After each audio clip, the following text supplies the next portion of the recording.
Dans cette vidéo, nous allons nous promener à travers les âges pour pouvoir étudier deux choses. D'une part, l'évolution du droit des femmes et leur place dans la société, et d'autre part, l'évolution du meilleur domaine du monde, la chimie. Oui, c'est vrai qu'au premier coup d'œil, on pourrait croire que la chimie et les droits des femmes sont deux sujets qui sont quand même très différents. Mais vous allez voir que la chimie et les droits des femmes ont évolué de manière beaucoup plus liée qu'on pourrait le croire. Allez, c'est parti.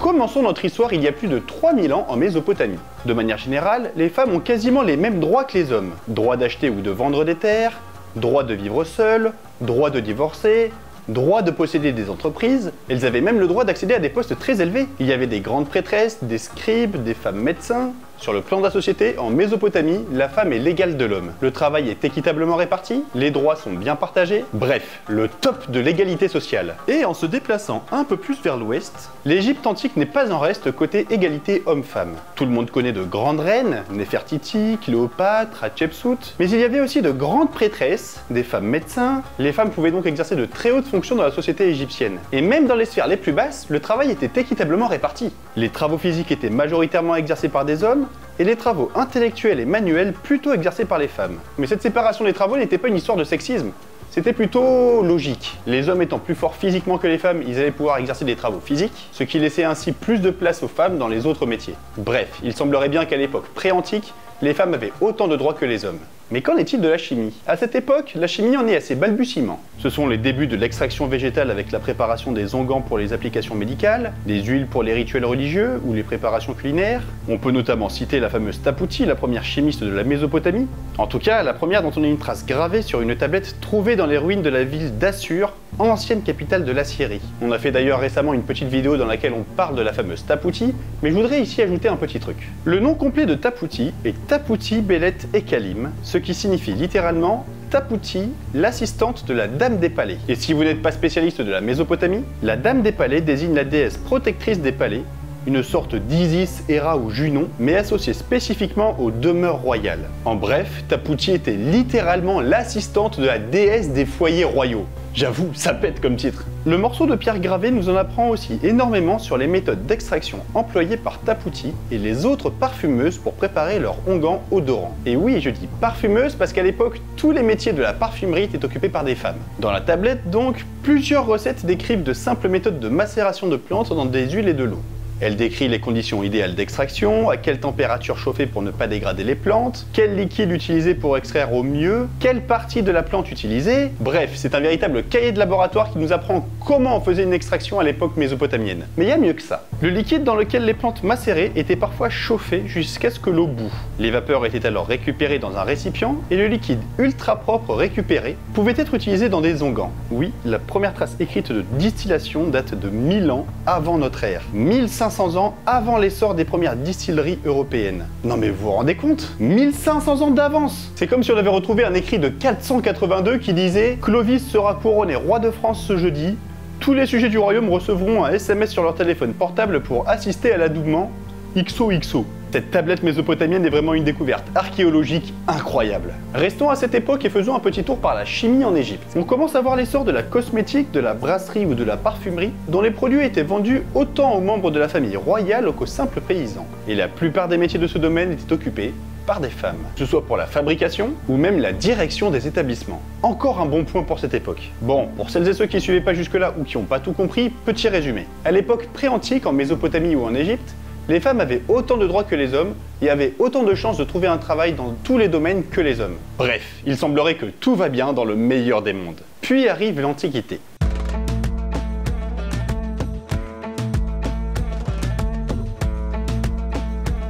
D'un point de vue purement technologique, l'Antiquité apporte des instruments très intéressants. Des fours plus puissants, des machines d'excavation qui permettent de creuser encore plus loin dans les grottes, des extractions de tout nouveaux minéraux. On commence vraiment à entrer dans une toute nouvelle chimie, la métallurgie. En bref, à cette époque, on ne se contente plus de simplement broyer et faire fondre les roches métalliques pour récupérer des métaux. Ici, on isole le fer, l'argent, le cuivre et on réalise les premiers alliages. Puis une découverte spectaculaire va arriver dans le domaine de la chimie par l'intermédiaire de Leucippe et Démocrite. Ces deux philosophes grecs stipulent le fait que tout ce qui existe est composé de petites particules impossibles à casser, que rien ne vient du néant et rien après avoir été détruit n'y retourne. En gros, tout est composé d'atomos, signifiant insécable en grec. Non mais vous vous rendez compte? Ça y est, l'atome est arrivé! Il y a plus de 2000 ans! Mais bon, ne vous inquiétez pas, l'atome ne va pas se développer grâce à Aristote. Aristote est alors considéré comme étant le plus important penseur de la Grèce antique et pense que tout est composé des 5 éléments: l'eau, la terre, le feu, l'air et l'éther.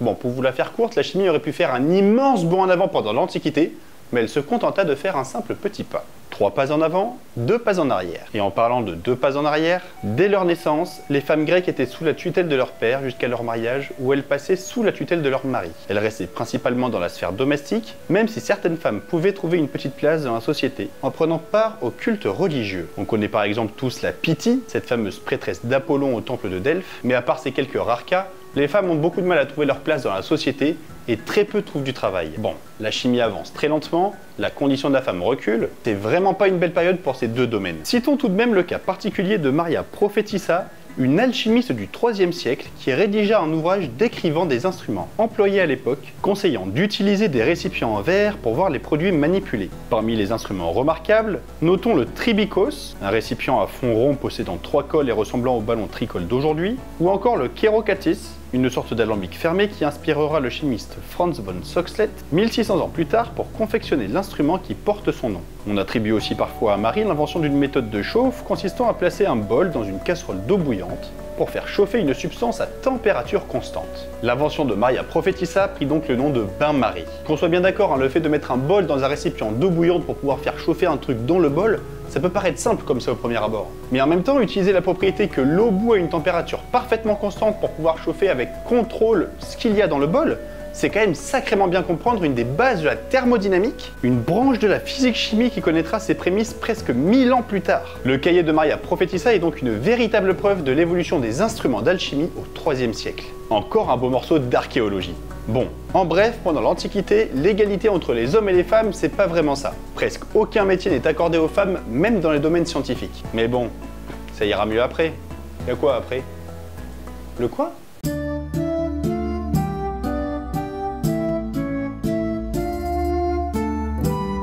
Au Moyen-Âge, c'est le rang social qui décide de tout. Une régente aura donc beaucoup plus de pouvoir qu'un chevalier ou un serf. On va donc pas vraiment s'intéresser à la différence entre les femmes de différentes castes. Néanmoins, de manière générale, on peut séparer les femmes en 2 catégories. Bon, je me rends compte qu'en le disant, on dirait vraiment le début d'une blague hyper sexiste.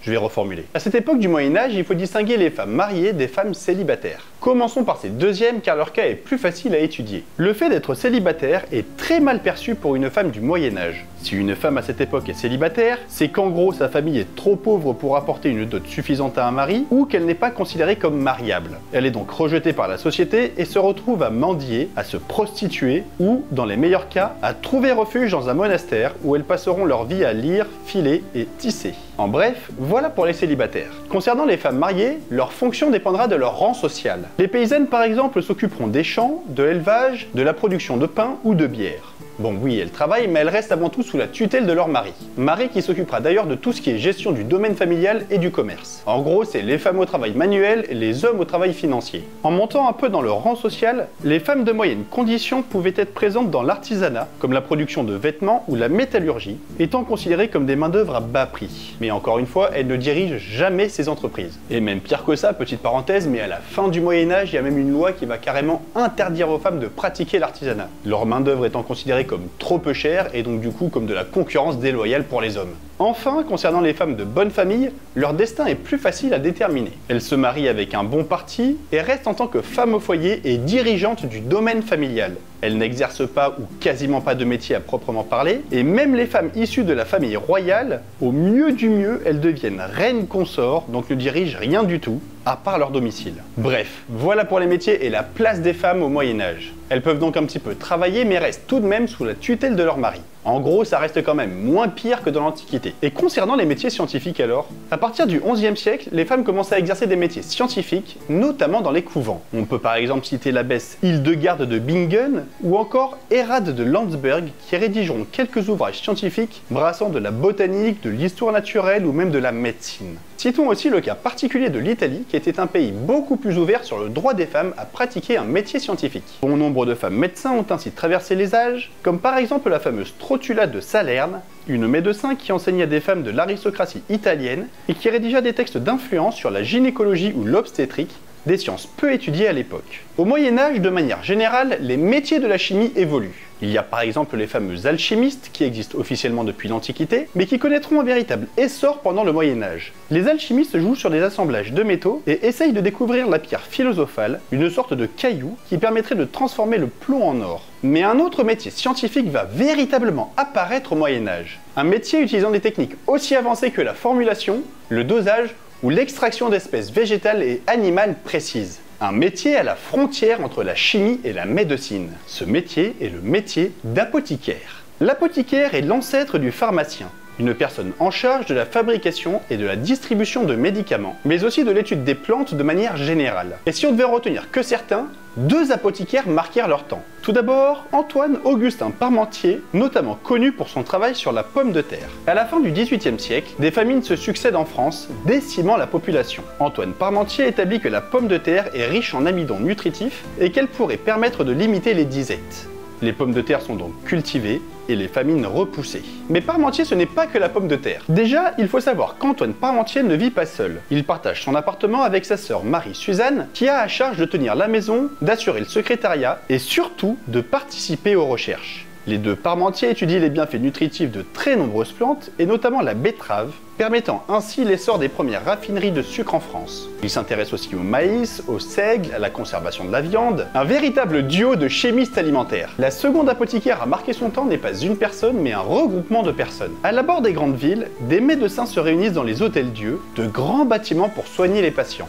Et si les médecins sont bien souvent des hommes, les tâches de l'accompagnement des patients et de la confection des médicaments sont confiées aux femmes. C'est ainsi que se créa ce qui fut appelé plus tard la communauté des sœurs apothicaires, des femmes, religieuses ou non, en charge des soins infirmiers et des métiers de la pharmacie dans ces bâtiments de soins. Elles y préparaient des sirops, des pilules, des cataplasmes ou des onguents, comme le fameux onguent de la mère Saint-Thècle. En bref, au moment où les hôpitaux ont commencé à voir le jour, les femmes ont très vite trouvé leur place à la synthèse de médicaments. Bon, pour résumer cette période moyenâgeuse, dans l'ensemble, les femmes ont plus de droits que pendant l'Antiquité. Elles peuvent exercer un métier et sont même très présentes dans de nombreux domaines scientifiques. La condition des femmes semble donc aller un peu mieux, même si elles restent encore sous la tutelle de leur mari. Et en tout cas, pour l'instant, elles n'ont pas de droit universel.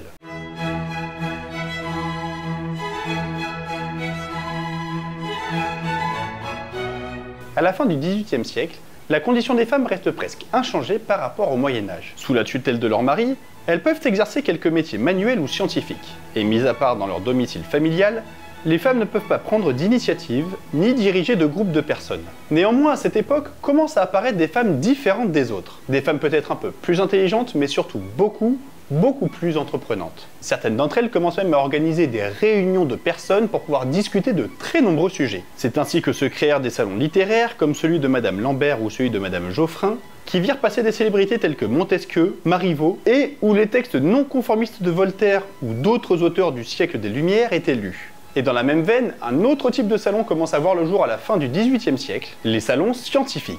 Comme tous les salons de cette époque, les salons scientifiques étaient bien souvent organisés par des femmes qui prenaient rarement part aux discussions, considérées alors comme trop élaborées pour elles. Mais il existait un salon un peu différent des autres. Un salon où tout le monde avait le droit à la parole. Un salon regroupant même les plus grands penseurs scientifiques du XVIIIe siècle, le salon de Marie-Anne Pierrette-Pauls, aussi connu sous le nom de Marie-Anne Lavoisier. Bon, je ne vais pas m'étendre sur le couple Lavoisier déjà parce qu'ils sont morts et que ce serait dégoûtant, mais aussi parce que nous avons fait une vidéo il y a quelques temps que vous pourrez trouver sur notre chaîne. Et pour vous la faire courte, le couple Lavoisier, en plus d'être très amoureux, était considéré comme les fondateurs de la chimie moderne. Antoine proposant des idées folles, et Marie-Anne les mettant au clair sur un papier. Et attention, je dis pas par là que Marianne était la secrétaire d'Antoine. Elle apprit la chimie à ses côtés et retranscrivait avec une grande exactitude les propos de son mari, y ajoutant des schémas explicatifs. En gros, Marianne était une vulgarisatrice de chimie de très grand talent. Lors des salons scientifiques organisés par Marianne, elle prenait part aux discussions techniques et pointues de l'époque, débattant avec de sacrées pointures telles que Benjamin Franklin, James Watt, Joseph Louis Lagrange ou Arthur Young, un agronome anglais qui ne cachait pas son admiration pour Marianne. Une femme pleine de vie,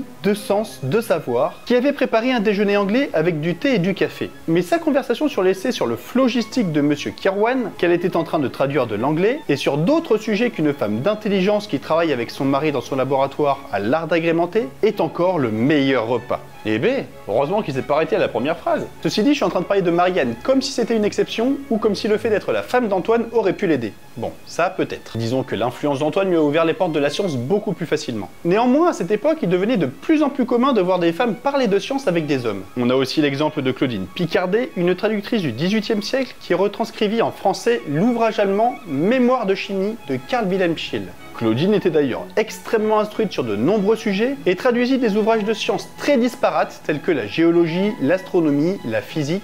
Jérôme de Lalande, un astronome qui employait des femmes pour réaliser des calculs mathématiques complexes et qui avait étudié le cas de Claudine Picardet, disait d'ailleurs à leur propos « Je crois qu'il ne manque aux femmes que les occasions de s'instruire et de prendre de l'émulation. On en voit assez qui se distinguent malgré les obstacles de l'éducation et du préjugé pour croire qu'elles ont autant d'esprit que la plupart des hommes qui acquièrent de la célébrité dans les sciences. » Un autre exemple d'une collaboration intelligente entre un homme et une femme en sciences se situe en Suède. Anna Sundström est une paysanne de la banlieue de Stockholm qui trouve un travail de femme de chambre chez John Jacob Berzelius, un des pères fondateurs de la chimie. Il lui enseignera sa science et la laissera même diriger quelques expériences. Anna Sundström fut alors considérée comme la première chimiste suédoise. Grâce à leur grande intelligence et à la vision révolutionnaire de certains scientifiques, on commence à se dire que les femmes pourraient apporter plus qu'un simple assistanat à la science. Elles pourraient même apporter des connaissances supplémentaires aux hommes. Mais malheureusement à cette époque, l'emploi d'une femme dans un métier, qu'il soit scientifique ou non, est encore soumis à la tutelle de son mari. Aucune loi n'accorde le droit de travailler, ni même aucun droit aux femmes. Pour y remédier, il faudrait un événement marquant, voire même carrément un bouleversement. Et pourquoi pas une révolution. La Révolution française de 1789 eut ses bons côtés. Abolition de la royauté, du servage, rééquilibrage des rangs sociaux, notamment grâce à la Déclaration des droits de l'homme et du citoyen. Cet ouvrage est d'ailleurs considéré comme un des textes les plus importants de la nouvelle République française. En gros, les rois sont déchus et les paysans ravis. Donc oui, niveau droit universel des hommes, on est bien. Et niveau droit des femmes alors? Une bourgeoise originaire de Montauban va s'inspirer de la Déclaration des droits de l'homme et du citoyen pour établir une version féminine. C'est ainsi qu'Olympe de Gouges rédige en 1791 la Déclaration des droits de la femme et de la citoyenne.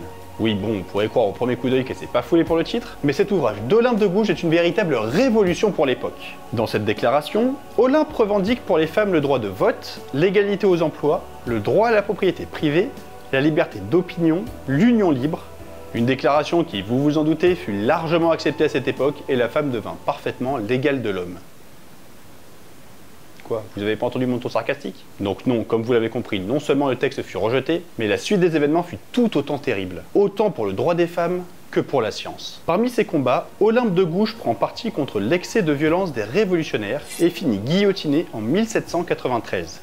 De son côté, Antoine Lavoisier, travaillant notamment au compte des impôts, finit lui aussi guillotiné. Marianne pleura le reste de sa vie la mort de son mari, plongeant petit à petit dans la folie. Il n'en resta donc que Claudine Picardet, qui eut tout de même une si grande influence que sa ville de résidence, Dijon, devint l'un des principaux centres scientifiques français. La Révolution française venait donc littéralement de guillotiner les droits des femmes et la chimie en France. Comme si une forêt d'arbres prometteurs venait d'être décimée par un ouragan. Mais vous savez, une forêt, ça repousse. Il suffit de planter les bonnes graines aux bons endroits. Et dans notre histoire, des graines très intéressantes venaient d'être plantées.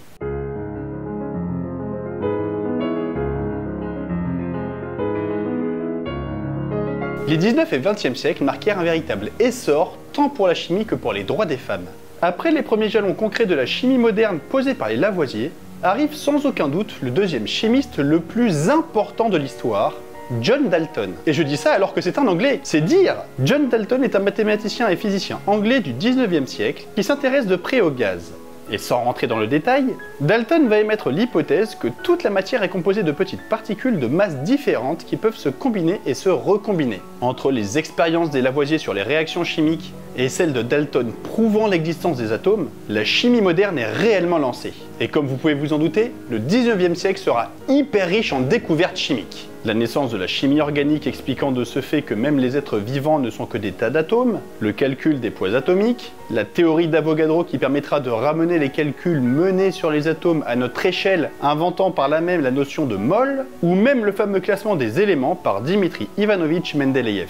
Le 19e siècle est d'ailleurs considéré comme étant la période la plus fondamentale pour la chimie. Les graines semées quelques années auparavant par les Lavoisier commencent déjà à germer. Concernant le droit des femmes, la croissance est plus lente. Il y a bien quelques femmes marquantes comme Elisabeth Dmitrieff et Nathalie Lemel qui fondent l'Union des femmes, une des toutes premières associations féministes de France, ou Fukuda Hideko, une autrice japonaise militant pour l'égalité des droits, mais de manière générale, dans la société, les femmes s'occupent encore du foyer et de l'éducation des enfants. Elles ne reçoivent pas d'enseignement public, ne possèdent pas légalement de biens, sont soumises à l'autorité de leur mari. Le 19e siècle n'est pas celui des femmes. Mais vous savez, les graines mettent quelquefois un peu plus de temps à pousser. Et là, une pousse va s'élever plus haut, bien plus haut que les autres. Une croissance démesurée, uniquement due à son intelligence remarquable et à sa grande bravoure. Une plante si phénoménale qu'elle plantera même plein d'autres graines. Et cette plante extraordinaire a un nom. Un nom que vous connaissez toutes et tous et qui revient inlassablement sur le devant de la scène tous les ans le 8 mars. Et ce nom, c'est Marie Curie.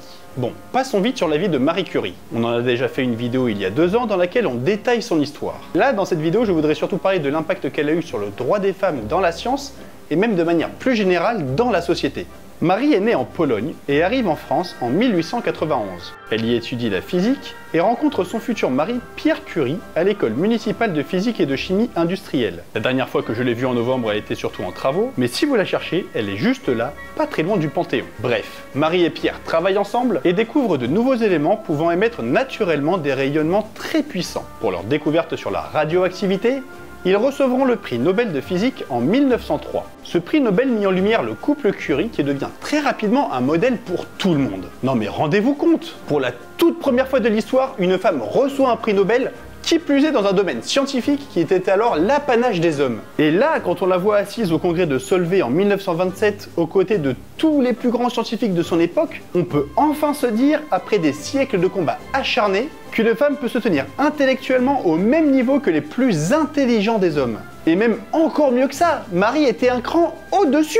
Elle qui fut, et qui reste encore à ce jour, la seule personne au monde à avoir reçu 2 prix Nobel dans 2 domaines scientifiques différents, après son prix Nobel de chimie en 1911. Bon, pour finir sur le couple Curie, suite au décès tragique de Pierre, Marie prend la direction de leur laboratoire, devenant de ce fait la première femme en France à diriger un laboratoire universitaire. Elle le remplacera aussi à la Sorbonne, y devenant ainsi la première femme professeure. En fait, je sais pas si vous arrivez à réaliser vraiment à quel point il y a eu un avant et après Marie Curie. Avant Marie et son prix Nobel de physique en 1903, aucune femme n'avait reçu aucun prix Nobel.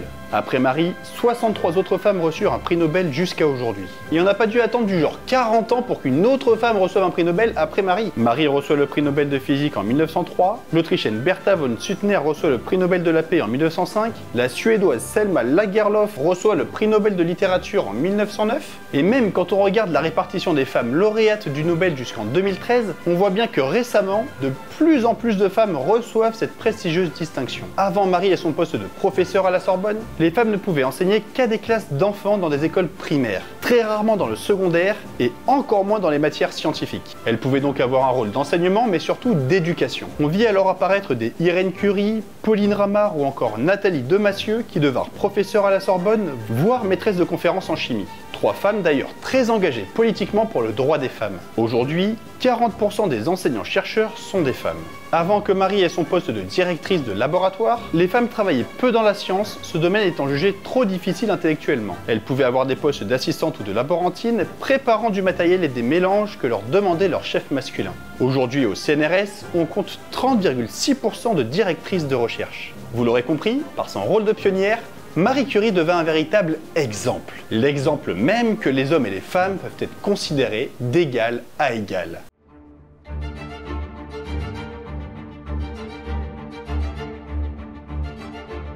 Bon, pour conclure une vidéo si longue, je vous propose une conclusion très courte. Au travers des âges, les femmes n'ont jamais perdu leur place dans la chimie.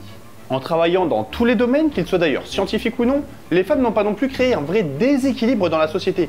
elles ont simplement repris la place qui leur appartenait des milliers d'années auparavant. Et même de manière plus générale, en travaillant ensemble, les femmes et les hommes ont permis à la société de se transformer. Comme quoi, rien ne se perd, rien ne se crée, tout se transforme. Bon, c'était tout pour cette vidéo. Merci beaucoup de l'avoir regardée jusqu'au bout. Si elle vous a plu, n'hésitez pas à laisser un petit commentaire, voire même à la partager. C'est encore le meilleur moyen pour que la vidéo puisse vivre et toucher le plus de monde possible. Enfin, comme d'habitude, si la vidéo vous a vraiment plu, n'hésitez pas à la pousser et à vous enchaîner. À la prochaine!